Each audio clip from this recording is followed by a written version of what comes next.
All right.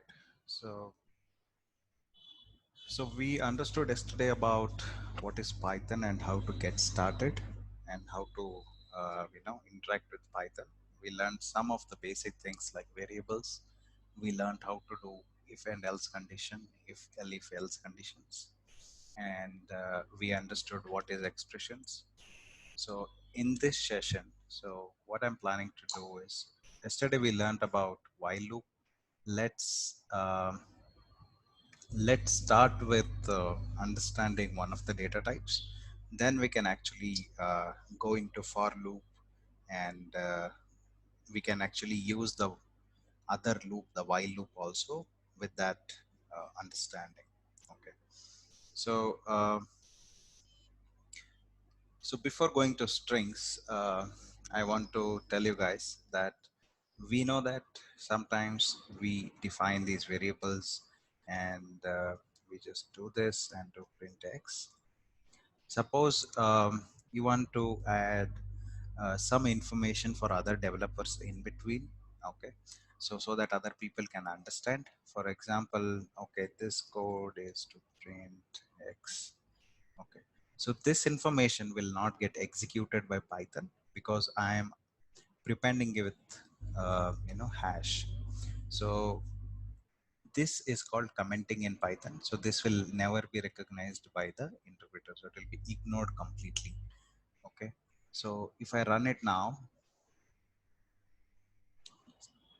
so if I run this, so you will get output of 12, but this did not get printed. So this is a single line commenting in Python. You use a hash for it. Okay. But you want to sometime you want to comment multi lines. So at that time you can also use three times you press this double quotes, and after the comment also if you do three double quotes. So this is called a multi-line commenting. Okay, I'll just hash it, multi-line commenting. So this is very essential because most of the frameworks that you see, the most of the code that you see in GitHub or in open source, most of the code, most of the function definitions, all those have comments in them. Okay, so it's a single line, and to make a multi-line, you just do a double quotes three times and write whatever in between and close it. Okay. Now, next thing is in Python, two important things that you need to know.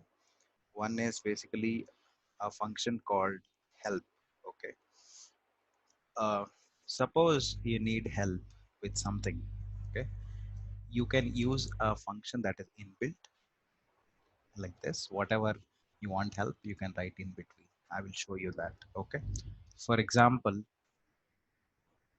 there is a method called dir to list what kind of functionalities are available for a given object or given data type. For example, in list, I want to know what functionality does it provide.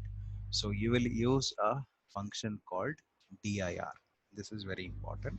So here it is saying, forget about all these underscores. Just look at where underscores are not there. So what does this say?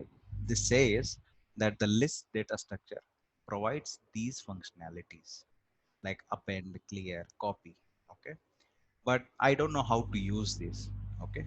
To use this, you basically have a help functionality where you say list dot append. So this will give me enough information on how to exactly use this code. So this is called documentation. So the help function will basically get the documentation and give you the information on how to use it. So there are two methods. One is help and one is dir. Dir to list what functionalities are available, whereas help is to get actual documentation about how to use it. Okay.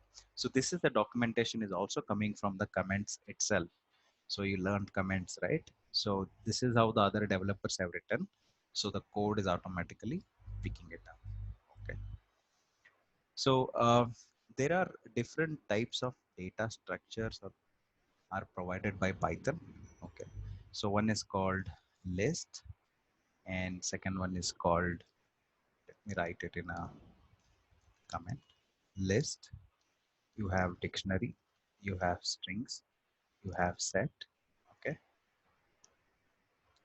next you have tuple, and a basic one is numbers. So these are uh, data structures used for different problems to be solved. Okay, we will learn about all these and try to pick up some problems and try to solve it.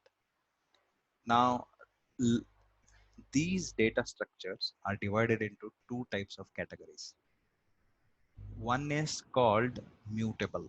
What is the meaning of mutable is you can edit the values inside these data structures. Okay. The second one is immutable. You cannot edit basically. Okay. So in these cases, the mutable in Python, the mutable data types are basically list. Okay, you can modify the values inside a list. You can modify the values in a dictionary. Okay, whereas immutable are basically strings. You cannot modify the original values once you define them. Okay, this is very important to understand. Now, I will keep tuple in immutability. Set, let's have a question mark. Numbers are not modifiable by default. Okay, so these are two categories. So understand that mutable means you can edit the values, immutable means you cannot edit the values. Now, I will give examples of these while learning the data structures. So let's start learning about strings. So what are strings basically? Strings are basically a group of characters, right? So in all other languages, you have these group of characters, which is every language provides you these strings. So a single character also is a string, okay? Or a multiple characters is also a string. So strings are denoted by basically double quote or single quote. For example, you can define name is equal to Python. Okay, so I have defined a variable of type string. I can also define name2 is equal to Monty, but I will define it in a single quote. Okay, so I'm defining strings using double quotes as well as single quotes. So this is how you define a string. Okay, and yesterday we learned about a method called type. Okay, so I've defined a variable here called Python. Let us check the type of this variable. So it says it is of type str, that is string. Okay, so strings are used everywhere in Python. So in any programming language, strings are used to store these characters, to manipulate the values. Okay, for example, you want to store other number, you want to store the address of a customer, you want to store the order ID. All those details are basically strings, right? So these are going to be stored in database, or you want to send it through the email and all that. So yeah, so now you can do a lot of operations in Spring, like all these strings. How to know what operations are available? Just now we learned about dir method, right? So when I say dir of str, this is how we call it. As you can see, just forget about double underscores. You have all these operations that are available. So you want to convert a string to upper, you want to convert a string to lower, you want to convert to camel case, you want to basically split the string, you want to reverse a string, right? You want to remove the initial spaces, you want to clean the data, and also you want to ask some questions whether this string is a number, whether this string is alphanumeric, and you want to know a position of a character in the string. So all these functionalities, or you want to search in a string, right? So all these are already provided to you as part of a already inbuilt module called str. So you need not write all that code, but you need to write a business logic on top of that. Okay, so let us try to do some interesting programs. Okay, so let me create a file here. So this is repl.it. You can create as many files you want. Strings.py. Okay, so what I will do is I will take the input. Yesterday we learned how to take input from user. Just type input and say enter a name. Okay, now I want to perform some operations on top of it. Okay, so I will say how to use this particular functionalities. Let us see dir of str dot upper. I want to convert it to upper. Okay, what happens? String dot upper. Oh, sorry, I'm calling. So is there upper method here? Yes, there is an upper method, and you just directly call it. That's how the problem here is. I need to use what method here? Help method.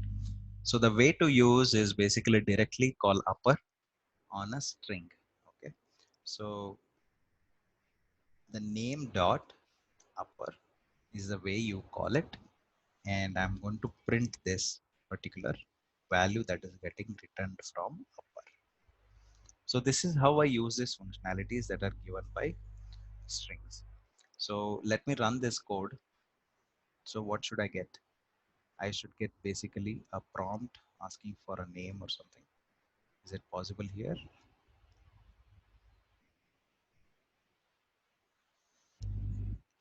It's not possible in REPL, looks like it. So enter a name, uh, test, and I'm going to do name dot upper. So it gets converted into a uppercase. So similarly, there are other methods I want you guys to try, and I will only cover most important methods in this. Okay.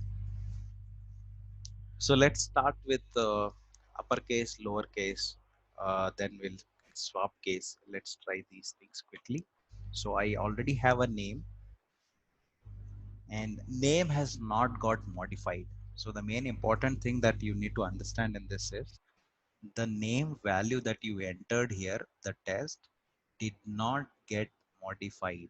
The reason being the original string is immutable. You cannot make any changes to the original strings. Okay, that is why whatever these functions return, whatever these functionalities like upper, lower, whatever it returns, it always returns a new string. If you want to use the result, basically you need to store in a new variable. Okay, for example, name dot upper.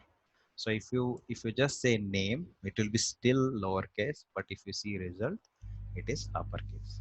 So this is the main thing you need to understand about strings. They are immutable. So let's see swap case. Swap case is basically, since it is a lowercase, it is trying to get converted into uppercase. One more thing you can understand is you can actually combine these functionalities together, like with the dots, dot, dot, like name dot swap case is capital now, but again I want to convert into lower. So you can actually chain these functionalities. Okay. So name dot swap case dot lower. As long as the initial two are returning strings, then it will work fine. Okay. So upper, lower, and swap case. Next, let us try to do some comparisons. Okay. Let me define a variable called num, and I'm going to use save it like 100. Now I want to check whether this is a digit, a string that contains only digits. So I'm going to use a functionality called isDigit. Where is that defined? You can see here somewhere isDigit. Okay. So isDigit is you are asking question whether the string contain only digits. Okay. So it is saying true. That means the value that is written is only digits. So similarly, you can try. Can you guys try, please? This is alphanumeric, is decimal, and is lower or is upper. For example, name dot is lower. If I do this, it gives me true because the name is at lowercase. So do you need a moment to try this?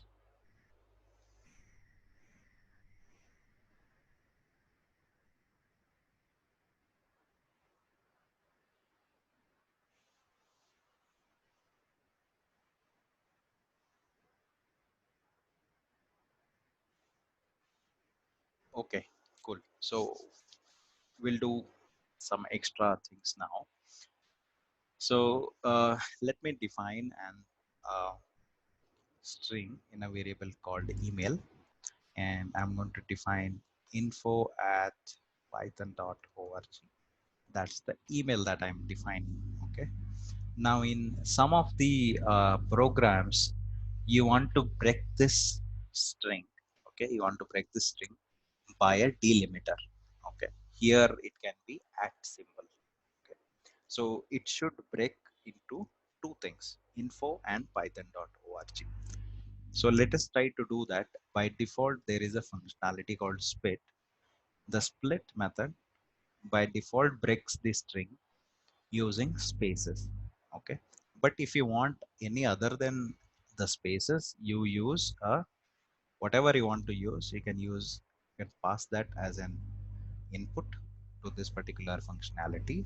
Then it will basically give you a result, like it will take that and give you. Okay. So by default it is space, but if you give anything inside, it will try to break by that particular delimiter. So that is basically split. Okay. Now some variable, for example var1 or first name, let us take first name.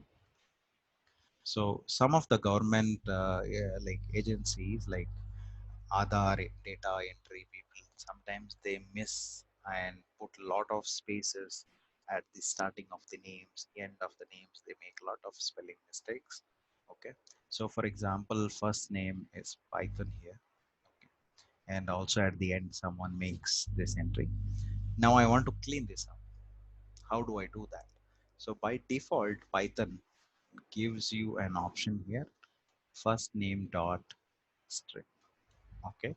So what does this do? It removes the leading and trailing spaces. Okay. So the dot strip removes the leading and uh, the trailing spaces from any given string. So you have split, you have strip. You understood about is digit, is lower, you can check is upper, then upper lower swap case. Now there are some more functionalities that are available. So in many of the scenarios, right, one of the two important things in computational programming is one is searching and second one is sorting. Okay, so there are a lot of optimized algorithms that are available to do this. Okay, so for example you have a string of 100 characters. You want to find whether a particular sub string is there or not in that. Okay, so at that time, you can use one of the methods called find, which is already given to you. Okay. So for example, let me define a new variable called Monty Python, and I want to know whether Python exists in this string or not.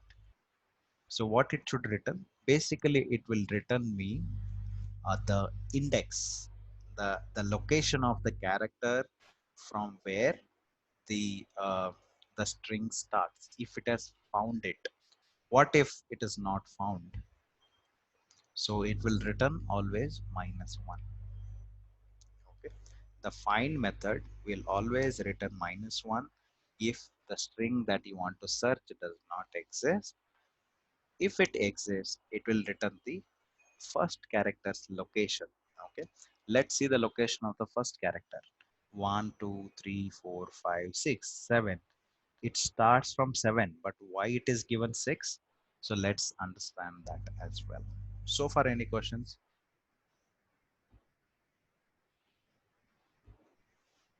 So far any questions?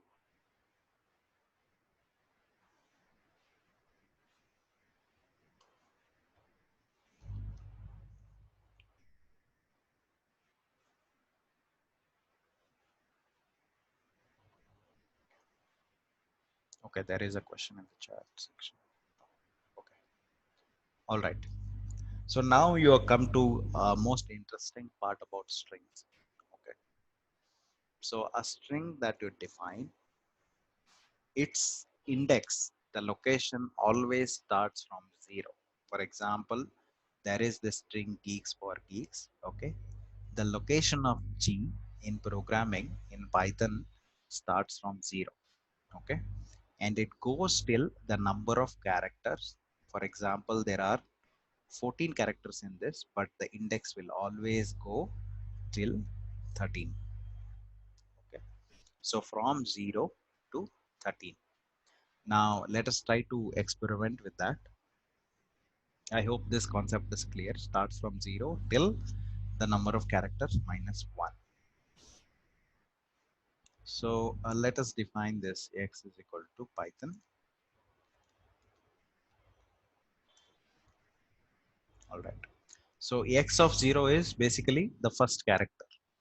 The way to access this index is you just make a call, then the index number between the square brackets. Okay. Now x of 1 is y.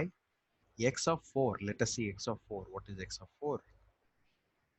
Oh, x of 5 is the last number, that is n, the last character. So number of characters is 1, 2, 3, 4, 5, 6, but the indexes will always go till 5. So what if I want to access something that does not exist? For example, x of 6. It will throw an error and it will shout at me saying that, oh, you are giving something that does not exist. That is a meaning string index out of range. Okay. So this is how you access. Okay. And in Python, you can also reference these characters from the last as well, coming from last to beginning. And you can start with negative indexing. It is called negative indexing. If we say x of minus 1, that will be the first character from the last. So x of minus 1 is n. So it can go till what? It can go till x of minus 6 because that is number of characters. From the positive side, it will start from 0. From the negative side, it will start from minus 1. Just to show you graphical, it starts from 0 to 13. Here at the from the last, it starts from minus 1 till the number of values. Okay. Now this is very important because the same concept gets applied to lists, tuples. Okay, so you need to understand this concept of indexing, positive indexing and negative indexing. Pawan, I have one question. Yeah. It's regarding the negative index. So, what is the use case of negative index? Why we use negative index? So it depends on the problem that you're trying to solve. Okay. For example, I want to reverse a string. What is the easiest way? Is basically say this is x, right? So when I do this, it reverses. And if you want to, in some of the programs, you want to start from the end. So you will always start giving this index from minus 1 to minus n. So it depends on the problem that you're solving. So these are the tools that are provided to you based on the problem that you choose, whether you want to do the forward indexing or the negative indexing. I will show you very interesting concept next, from where you can get Okay. more clarity. Okay. So I there is have another question. I'm sorry. Can you show me that picture once again where you have the indexing like from zero? Okay, here, uh, um, when we say 0 to 13, when we are doing back, it's from minus 1, it should go until 14, right? So I got confused. Yeah, you can try it out actually. Write this geeks for geeks. Okay. Okay. So we tried it here. We have written this Python, right? So we Huh? tried minus 6. We got P, right? So similarly, you try this in the diagram. Maybe it is it's not shown correctly or something. You can try this geeks for geeks. Okay. Okay. You Yeah. can try that Thank and you. let me know. Okay. Sure. So the next functionality in the strings is basically you can split this using these indexes. Okay, the concept is called slicing. Okay, for example, you want to take out only a sub part of the string from the main string, you can do using slicing. Okay, So okay, so the best way to do that, let me show you an example. Let me define a string called Monty Python. Okay, now I want to take out only Monty from this. How would I take it out? The way to take it out is you will be given two things. One is a colon in between. On the left side you will give start index, on the right side you will give the end index. But when you give end index value will not be included. Okay, for example, I want to start from 0. So what is the value of y here? The index of y, 0 1 2 3 4. Okay, if I give 4, the fourth one will not be included, so the output will be mont. So what I need to do, I need to give it as 5, so it gives me an output of Monty. So this is called slicing.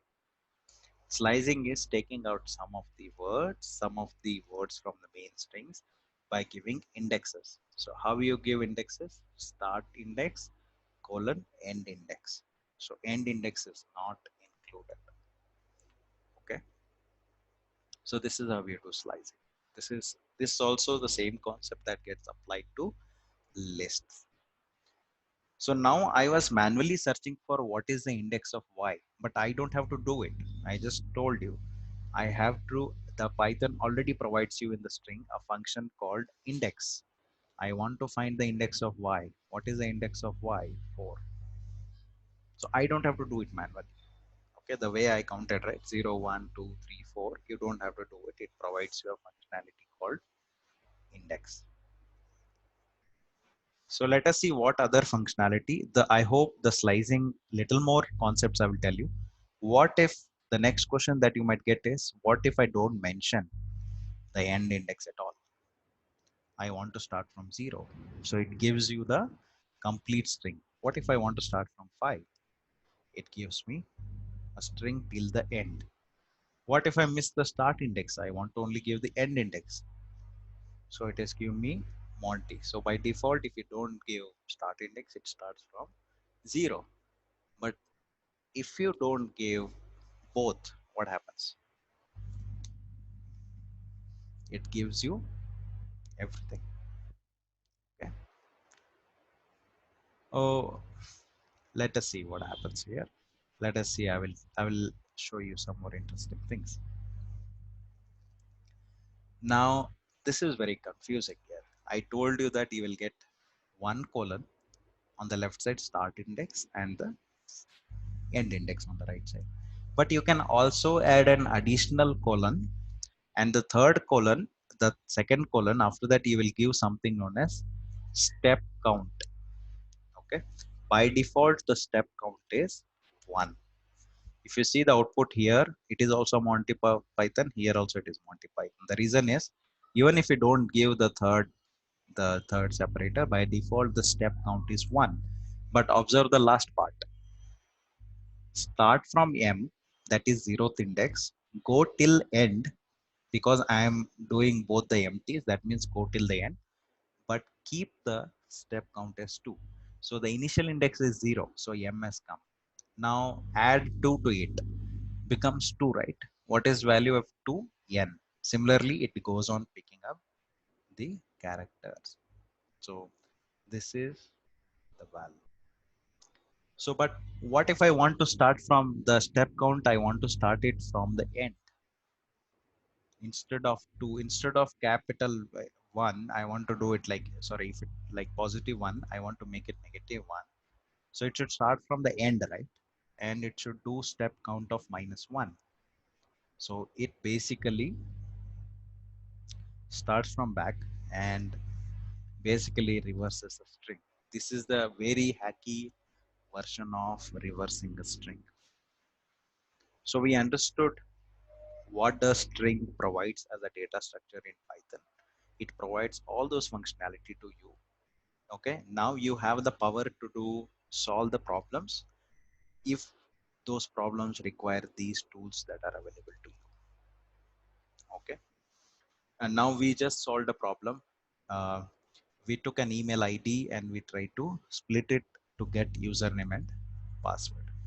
Okay, so let's try to create that uh, program on our code editor. This is online, so let me do it in my own machine somewhere here. Okay, so what I want to do is I want to print the username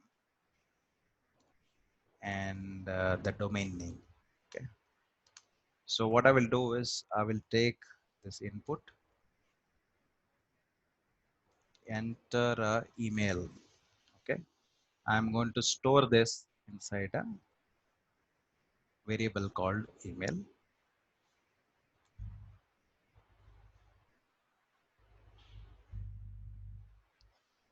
Okay, so I think screen was not shared. So let me write this program. I will take enter a email. Okay, I will store in a variable called email. And now what I want to do is I want to print username and I want to print its basically domain name. The way to do is basically I'm going to use a method called at split with delimiter called at, which gives me a new data structure that we have not learned so far, that is called list. But I am going to store this in a variable uh, parts just to make you understand. So the first part is the username and the second part is your domain name. I am going to just print this. Okay, parts of 0 is your username and parts of 1 is your domain name. So let me show you. For example, email is info@python.org and I'm going to do email by split with at, and I'm going to store this in parts variable. Sorry,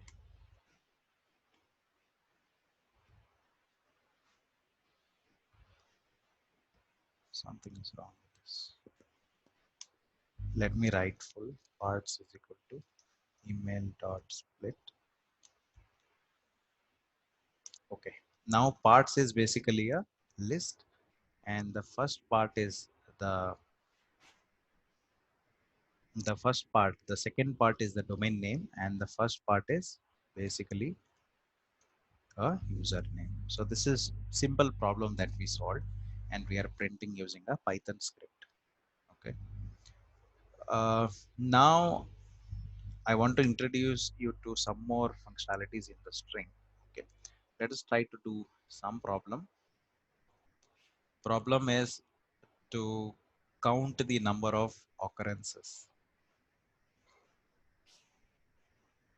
in a string. Okay, for example, I have a string called we are learning Python. Python is a very good language to learn.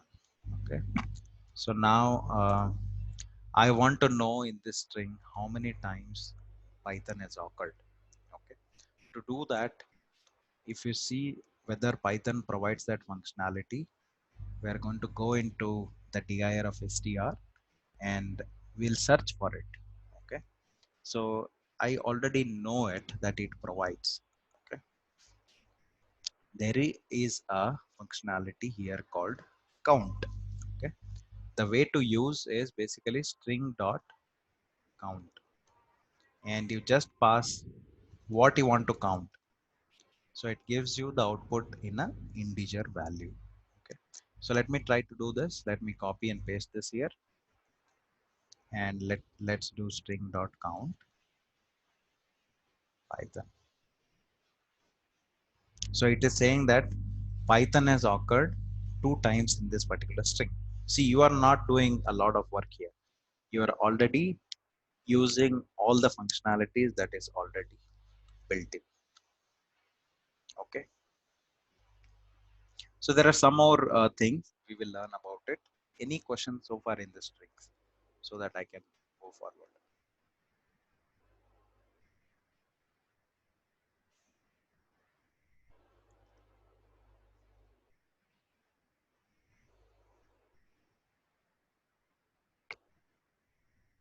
One, I have a quick question. In that Monty Python, right? You said you did something called x dot index of y, right? Which showed as 4. Pawan, Shashi here. Just a minute, Shashidhar. Abhay is Question. asking. Yeah, Abhay. Pawan, so in Java,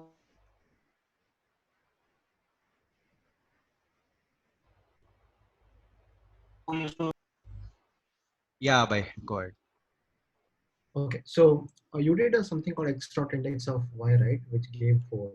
Yeah. So if you look at Monty Python, you have 2 y's, right? I want to know the index of the second y. Is it possible? Yeah, so there are, if you just go through this, right? So one Okay. is, there is a index. Index will always give you from the beginning. If you want to know the value, right, index, it will always start from the beginning. But there are some more option called R index. So you want to search the index of a character the from starting from the end of the string. That is where you will use a functionality called R index. Okay. So you can use R index to get that. Thanks, Pawan. Yeah. Vineet is asking what is a command for creating .py file. If you're using Windows, just go ahead and create it using a notepad, or there is an editor called idle. But I suggest use this REPL IT, just create these files and start coding from here. Don't depend on OS right now because you'll get some errors. I'll show you sometime next how to use it on Windows. On the Linux, you use any editor that you want, like PyCharm editor or anything, but I prefer Vim editor, where you learn completely from hands-on. You'll learn the syntax as well correctly.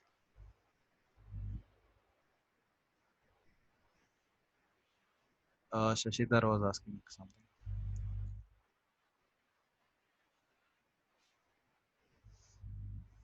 All right. Now, just to revise, Python strings are immutable, like you cannot modify them, and it always gives you a new strings, and you need to understand that there are some functionalities which are already inbuilt, which you can use to solve the problems. Okay, like split, strip, is alpha, is numeric, is upper, is lower. We learned about find, we learned about index, we learned about split, we understood about strip, uh, we understood about swap case. Okay, so these all things are very helpful while solving the problems. Now we understood about one data structure.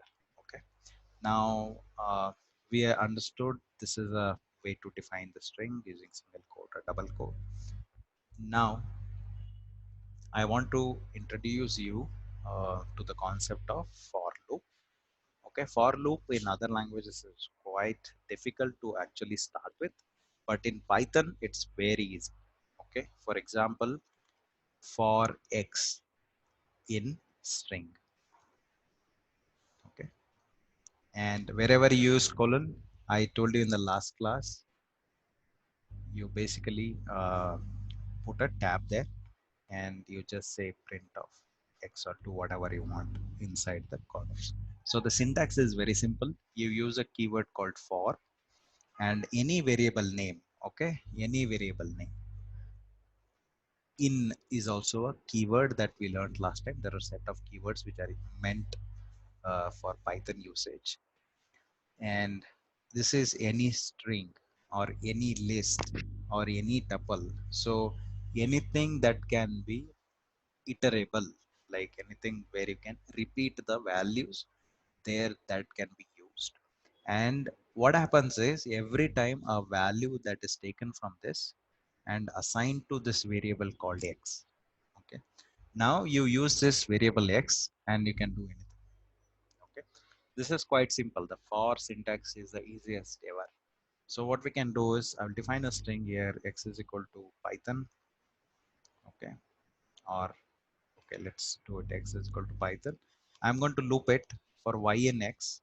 Okay, I'm going to do print y just to show you. Okay, so in this interpreter shell, right, if you want to get output from for loop or something, you need to double enter. So for y and x, I just printed y. Okay, now please try and convert this, but print the upper letters of this particular string. Like I need Python in all these capital letters. Try that out quickly. So what is the change I need to make here? I need to just convert this into, I need to use the functionality that is already existing. I will just say x dot upper. So this is how you can get the output. So let me do that for y and x. I'm going to do tab and I'm going to say print y dot upper.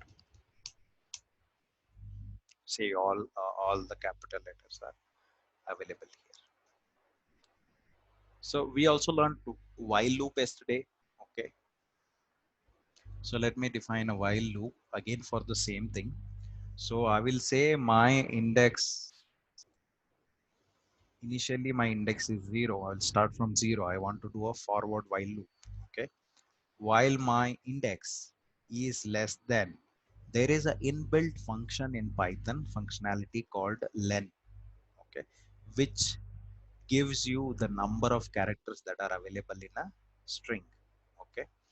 So len of string.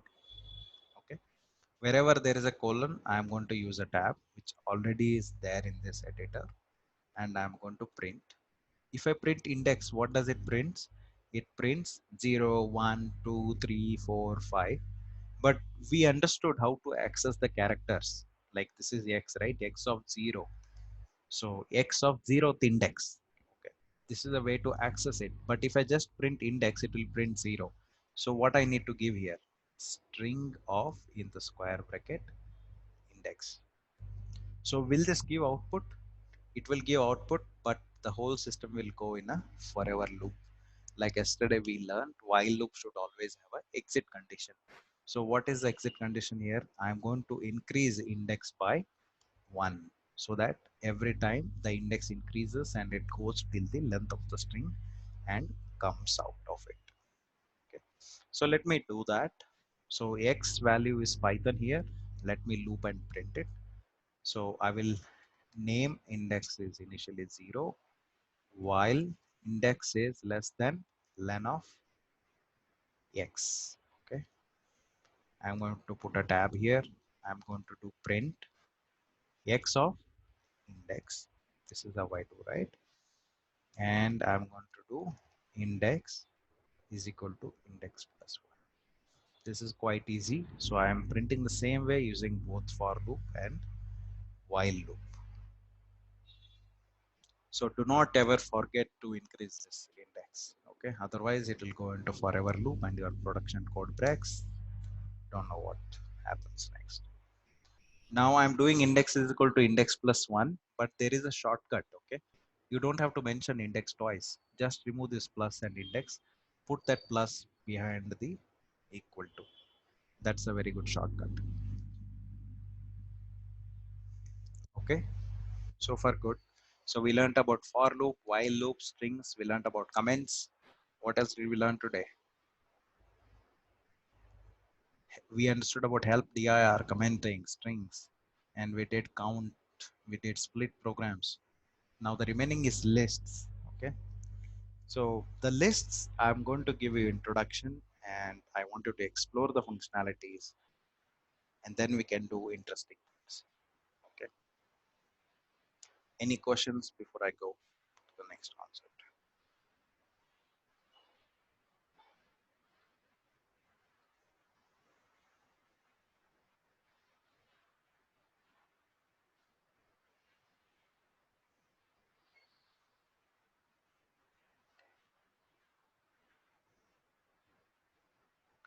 All right, so let's quickly go through this particular list. So lists are a data type which are mutable. Strings were immutable, where you said you need every time a new variable after you perform an operation, and that gets stored into a new variable. But here you don't need, because lists are, you can edit them in place. Okay. So how do I define this lists?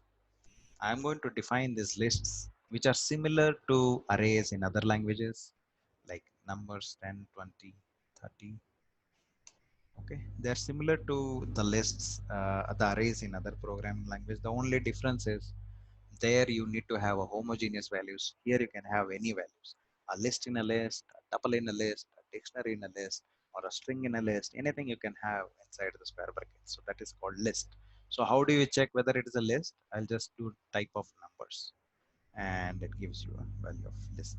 Okay, now we learned about indexing, right? So all that logic still works here. For example, if I do numbers of 0, it is 10. Similarly, number of, what is number of 3 here? Numbers of 3, numbers of 3 is going to give you an error, right? Because it's out of the index, it's out of the range. Okay, so now let's see what are the functionalities that are available inside the list. How do I do it? Dir of the list. So forget about all underscores and worry about these particular functionalities. See, suppose you are given a number of set of balls. What do you want to do with these balls? You want to sort them. You want to add a new ball. You want to remove a new ball from the box, right? And you get an additional box somewhere. You want to merge those boxes together, and you want to put these boxes. You want to remove the last ball from the box. You want to remove the first ball from the box. You want to sort them by the sizes of the balls, right? All these actually, one more example I can say is a movie theater. You go and you take tickets, right? So there is a queue, and in the queue you can perform all these operations. You can sort the people by height. You can actually add a new person at the end. You can count how many people are there. You can actually create a new queue out of these people. All those operations are already available to you. You need to use this in your business logic. Okay, so I have these numbers, right? So what I will do is I have these numbers 10, 20, 30. I'm going to add a new value into this. How do I use it? I'm going to use a method called append, a function called append.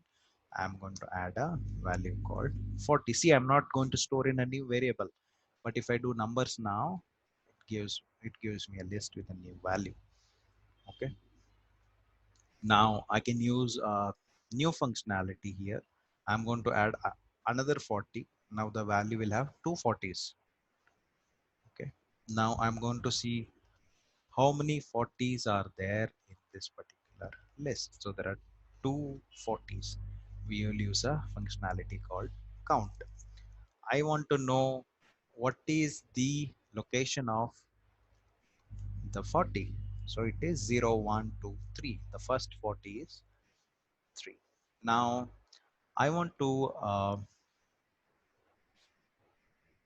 the append will always add the value at the end. But what if I want to add at the beginning itself? So I can use a functionality called insert, and I will insert it at the beginning. So now what happened? Okay, I need to specify the index, right? Is this right? See, so if you have any doubt on how to use it, right, I asked you to use a functionality called help list dot insert. So it is saying that it requires index and the list name, the whatever value you want to insert. Okay, so now the numbers became 50. I inserted at the beginning. So there are two ways to add elements into the new list. One is append at the always at the last, whereas insert wherever you want. Okay. Similarly, there are two functionalities to remove an element. Remove an element always from the last, or remove from a location. Okay. So there is a functionality from a location, that is for remove. The pop will always remove from the end, but you can also specify a value. For example, I have numbers here. Now when I do numbers dot pop, it will always return the last one and gives you a value. But now let me show you the value of numbers now. Where is my numbers? Just a minute. Okay, so 140 is removed from the end, but you can also say numbers dot pop and I can give a value called 40. No, I need to give the index. For example, 1. So it always removes by index. So now location at 1 was 10, so it got removed. Similar to this, if I have a value that I know and I want to remove it, so I can use a functionality called a remove, and it will remove that value. Okay. Numbers 50, 20, and 30. Now I want to sort this particular numbers. Okay, this is very easy. There are a lot of sorting algorithms that are available outside, but Python uses something known as skim sort. Okay, which is a combination of other two, like sort and other sort. So this is how the sorting that happens. So it is a in-place sorting that has happened. So you don't have to do any additional coding, right? No algorithm, nothing. You just say dot sort and you are able to sort these values. Similarly, you can also do reverse. What happened? Sorry, numbers. So now if you see numbers, it is being reversed. So these are the functionalities that are available in the list. So you can use this and you can actually solve the problems. Now let us try to find the square of the numbers, okay, from 1 to 10. So the way to do is I'm going to define a new list 1, 2, 3, 4, 5. Okay, and I'm going to do for num in nums. I'm going to print the num double star 2. So this will basically print the square of the numbers. So this is how I access the list as well. Let me show it to you guys. 5 for num in nums tab print num double star 2. All right, so you need to do similar thing in while loop now. Okay, that's your assignment, and that's about the list. So in the next session we will learn about tuple and dictionaries and also set, and we will close the learning of data structures, then move on. So any questions before we close this session?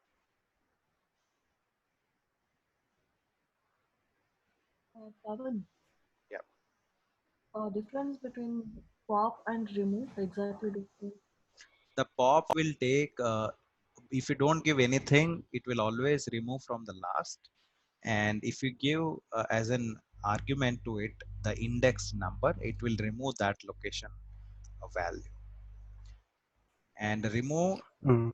when you know the exact value you want to remove. Pop is when you know the exact index that you want to remove. So the difference is the index and the value. Okay. Pawan, how do I delete the list? Is there So any specific function for that? there is Remove all or delete, something like you cannot delete all at once. There is a functionality called clear. Okay, for example, the right now the numbers is 50, 30, and 20. So I can do numbers dot clear. So what does this do? It cleans up the whole list. But if I want to delete the whole instance itself, I'm going to use a special method called tell and say numbers. Now if you want to access numbers, it will say numbers does not exist. Okay, thank you. Anything else? Any other questions?